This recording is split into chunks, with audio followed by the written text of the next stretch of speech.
right, thank y'all for coming out today. We're going to give you some of the details that we have at this time in regards to this carbon monoxide call that we responded out here today. My name is Craig Trojacek, C-R-A-I-G-T-R-O-J-A-C-E-K, and I'm the Public Information Officer for the Fort Worth Fire Department.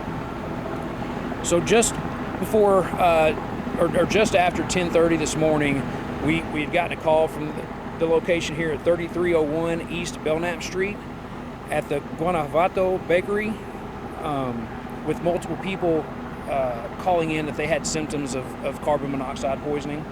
When our crews arrived on scene, they found around roughly, 18 people, patients that we started bringing outside of the structure and started treating on scene. There was one patient that had to be removed from the structure, an adult female who was unconscious. Those patients have all been transported by MedStar to the hospital right now, just to for precautionary reasons, to make sure that there is no carbon monoxide poisoning that's detrimental to their health.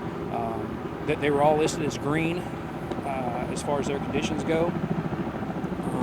We were told that there was construction that was going on inside the building here yesterday. We do not know for a fact if that, we're not saying that that's what the cause of what was going on right now is. Today's the first time that we have been called out as a fire department to be called out to this address and that we're made aware of any issues that were going on. We were utilizing the ventilation system that was here inside the bakery to clean out a majority of the air inside the building, and then we're going back with our own ventilation crews to make sure we can kind of catch those pockets, the closets, the bathrooms, and things like that, to make sure that the air quality is where it needs to be. We're doing those air quality checks every 15 minutes, until we decided that the air is good to be around and be exposed to. So I'll kind of open that up to any questions you all may have. So 18 total people inside, or 18 patients specifically?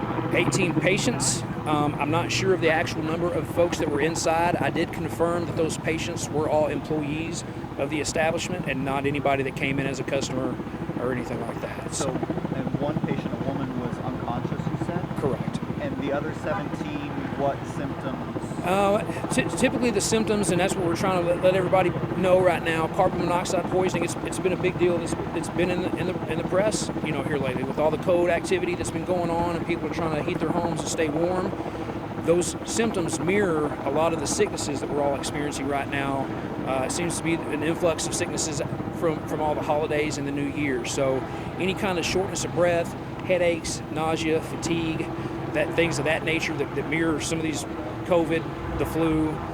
So that's what we want to make sure that everybody, if you are experiencing those symptoms and you're just not sure if it's you being sick or if it's something that may be going on in your home or your business, that you do call 911 and reach out to us.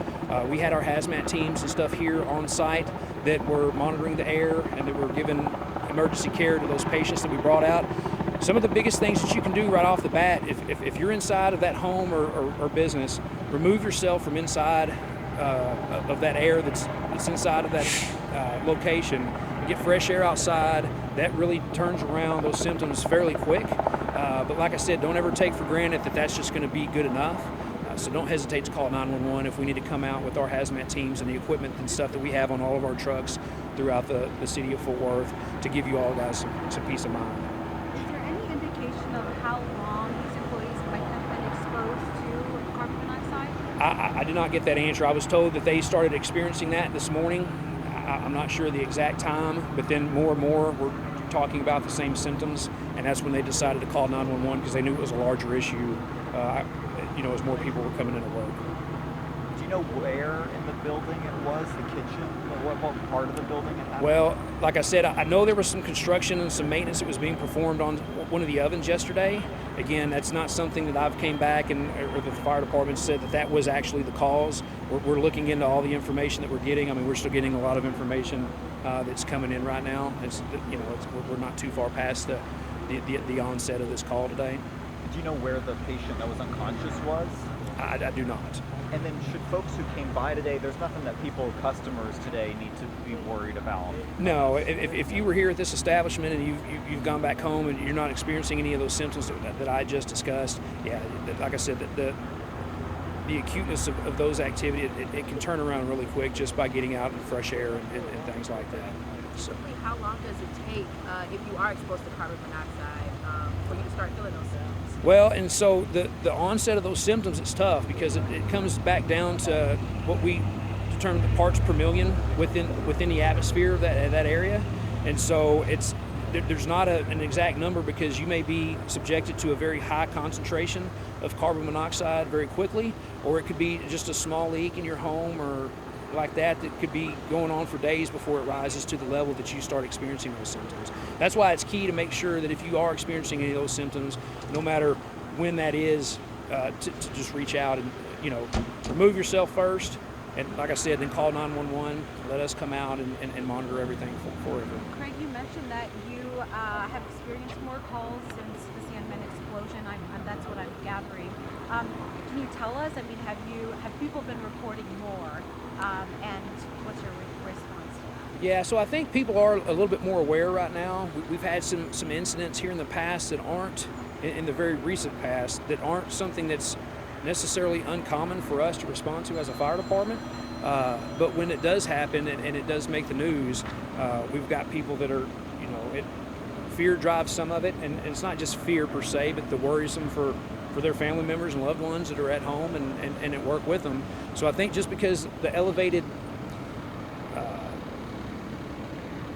response that we've had here, especially since the Sandman, two completely different things, right? We're talking about an explosion in a building, and then we're talking about some carbon monoxide leaks that have been happening in some other businesses here around town. So it's on people's minds right now. And especially with the code and everything that's going on, like I said, people do some crazy stuff to survive. When it gets cold outside, like not so much this week, but in the past, I mean, people, they're making makeshift fireplaces in their home. They're not venting those out the roof. We've responded to some calls like that. They're burning stuff inside of their home, and they're throwing the ashes out in trash cans and keeping them in their garages. So it's starting structure fires that we're responding back out to as a result of some of those reasons people are trying to stay warm. So weather does have a factor in this, but carbon monoxide, the calls that we make, is something that we respond to commonly throughout the year. What kinds of precautions do firefighters take when you're going into a space where you believe that there is carbon monoxide exposure? Well, so we carry the air packs, right? We call them SCBAs, or self-contained breathing apparatuses. It gives us, they're not, a lot of people think they're all oxygen. They're not. It's just compressed air that we're breathing right now. Complete oxygen is flammable, so if we're going inside of a house fire, we've got to make sure that we're not taking anything flammable with us. So when we know that we've got calls, especially with multiple patients like we did today, we'll don those air packs, so make sure we're breathing fresh and clean air. We'll go in there just like we do on a house fire or anything like that and do a search of the building itself to make sure that we have 100%, with no doubt, removed everybody from that structure. And so that's some of the stuff. We've got monitors and things that go off as well that tell us the parts per million per air. Like I said, that's one of the things with us here in Fort Worth. We're very fortunate to have multiple hazmat crews that we can call out throughout the city, no matter the location, and bring that expertise in from all over our city. And we've been doing that a lot lately. We've got fans that go back and help ventilate, to push that air, they're positive pressure fans to force that air outside of the structures. Some of them, we carry fans on a lot of the trucks that we have, and then if it's a large scale building downtown or some of these huge, we call them big box, the Walmarts, yeah, the Amazons. So we've got large fans that come in and do a very good job of blowing out those big buildings very quick. So we've got a list of things, and that's why we want everybody to know if you feel for whatever reason that you may be having some symptoms from any type of carbon monoxide poisoning, call us. We've got those at our fingertips to come out there and give people at home the peace of mind that it's safe to be inside of their home. Just to confirm, 18 patients, all expected to be okay? Correct. Okay. Thank you, sir. Thank you. Appreciate your help as always.